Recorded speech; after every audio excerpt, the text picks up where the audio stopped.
The moment we've been waiting for. After what was already a massive win for Kamala Harris on that debate stage against Donald Trump, the vice president then landed the biggest endorsement she could have possibly imagined. Taylor Swift, the biggest star in the entire country, took to Instagram and said this. Like many of you, I watched the debate tonight. If you haven't already, now is a great time to do your research on the issues at hand and the stances these candidates take on the topics that matter to you the most. As a voter, I make sure to watch and read everything I can about their proposed policies and plans for this country. Recently, I was made aware that AI of me, quote me, falsely endorsing Donald Trump's presidential run was posted to his site. It really conjured up my fears around AI and the dangers of spreading misinformation.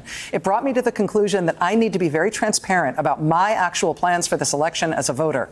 The simplest way to combat misinformation is with the truth. Then she says, quote, I will be casting my vote for Kamala Harris and Tim Walz in the 2024 presidential election.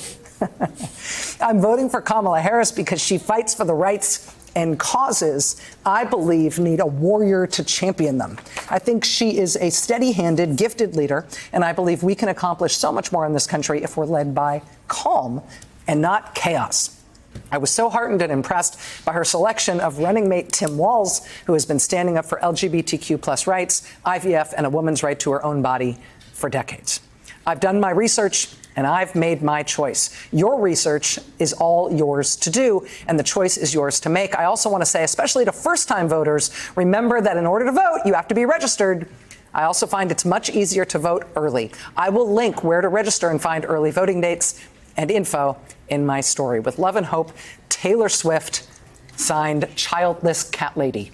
All those things, I am incredibly grateful, first of all, to Taylor Swift. I say that also as a cat owner, a fellow cat owner. Look, Swifties, you heard it. We know that it's there. That was eloquent. Now, first of all, so as not to bury the lead, it is impossible to overstate how big this is. I can virtually guarantee you that this endorsement alone will be responsible for hundreds of thousands of young people registering to vote in the coming days.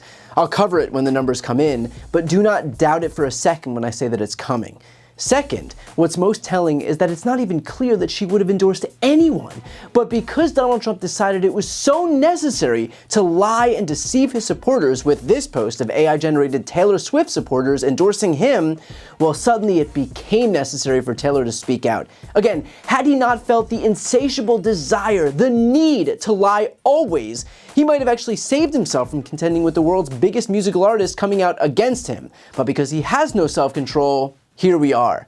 In fact, Donald Trump was first asked if he was worried that Taylor Swift might sue him when he first posted that AI-generated image, to which he said, I don't know anything about them other than somebody else generated them. I didn't generate them. Somebody came out. They said, oh, look at this. These were all made up by other people. AI is always very dangerous in that way.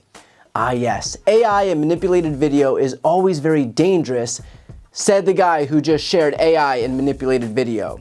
Got it. And just for good measure, then Donald Trump went a step further, actually presenting himself as the victim, saying, it's happening with me too. They're having me speak. I speak perfectly. I mean, absolutely perfectly on AI, and I'm like endorsing other products and things. It's a little bit dangerous out there. And here I was thinking that Donald Trump sharing fake images intended to deceive people was dangerous, but I guess I was mistaken, and in fact the real victim here is him. Silly me. And finally, it's impossible not to notice how she signed off. Childless Cat Lady, a nice little nod to J.D. Vance and his interminable desire to attack women. Now, it's true that Vance has offered literally nothing to the ticket, but that would also suggest that Donald Trump has, when in reality, both of these men have waged war on women in this country, and the only differences between them are a question of style. And in this case, that style was called out in pretty devastating fashion by Taylor Swift. Now, in terms of the implications of this endorsement, again, Taylor has the ability to mobilize an army of hundreds of thousands, if not millions of young people who may not otherwise have been involved in the political process. And if you know anything about recent elections, you know that turning out young voters is absolutely key for Democrats winning.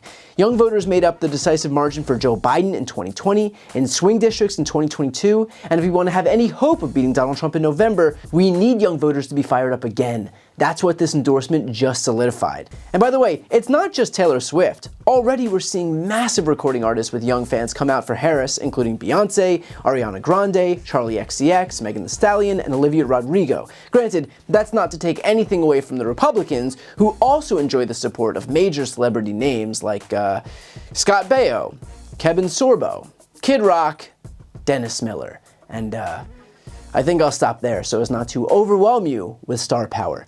And let's be clear, it's not just celebrities flocking to Kamala Harris. According to recent polling, Harris is experiencing a surge in support among young voters in key swing states. Polling in Arizona, Michigan, Wisconsin, and Pennsylvania show Harris leading Donald Trump by 24 points among young voters. And let's be clear, if Harris wins those states, she wins the presidency. According to the Harris campaign, in July alone, their Gen Z donor base has increased by 10 times. And it's not just young people. Harris raised $310 million last month, which is more than double what the Trump campaign raised. That also just so happens to be the best grassroots fundraising month in political history. Over 170,000 volunteers have also signed up for the Harris campaign to volunteer with activities like phone banking and canvassing, which is where these elections are won. On the ground, face-to-face with voters. And here's one of the most promising parts, that 2/3 of the campaign's donors last month were first-time donors. That means a supermajority of donors to the campaign last month are people who never donated to Biden or Harris before, who were completely divorced from politics, whose participation was completely uncertain moving forward, but who are now getting involved. That is what building a grassroots army looks like. And it may indicate that the polling we're seeing of Harris's surge isn't even capturing all of it, considering how much enthusiasm we're seeing from those who haven't been at all interested in politics. We don't even know the extent to which pro-Kamala Harris TikToks and endorsements from celebrities and people like Taylor Swift and all this pop culture appeal is going to impact her. But judging from the signals that we're seeing already, it is extensive. That's exactly the kind of energy we saw back in 2008 with Barack Obama's campaign, and it became a phenomenon that transcended politics. It was exciting, it was forward-looking, and it was optimistic. It wasn't only about beating the other side, it was also about what America could be. And this is why Donald Trump is so scared right now. Yes, the majority of Americans don't like him and have never liked him for as long as he's been running for president, but the thing is that the job of the Harris campaign isn't just to remind people how bad Trump is, it is to build something that can unite the broad swath of anti-Trump voters into one united coalition. Democrats, independents, pro-democracy Republicans. If they all come together and unite behind Harris, she will have the numbers to win. But to do that requires enthusiasm, it requires money, and it requires an organization of smart people to capture that and build a winning campaign. That's what we're seeing begin to happen, and Taylor Swift just helped it along by a big margin.